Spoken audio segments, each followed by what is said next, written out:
মানুষের এই জীবনটা আসলে একটা ঘোরের মতো, একটা ঘুমের মতো। যখন সে মারা যাবে, যখন আখিরাতের জীবন শুরু হচ্ছে, তখন সে জেগে ওঠে।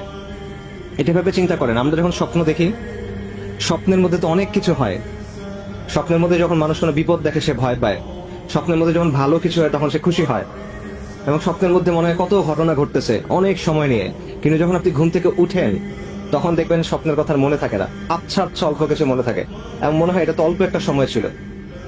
তো এই দুনিয়ার জীবনটা এরকম, আপনি ঘুমায় আছেন, মৃত্যুর পর আপনি উঠবেন। যেটাকে আজকে আমার কাছে সবচেয়ে গুরুত্বপূর্ণ মনে হচ্ছে, কবরের জীবনের সময় মনে হবে যেটা কিছু ছিল না। বিচারের দিবসে বিচার শুরু হওয়ার আগে আপনার কাছে মনে হবে এটা কিছু ছিল না।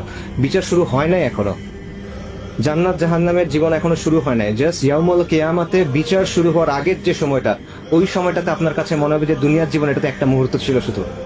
কিন্তু এখন আমরা সবকিছু ভুলে এই জিনিসটা নিয়ে চিন্তা করতেছি শুধু।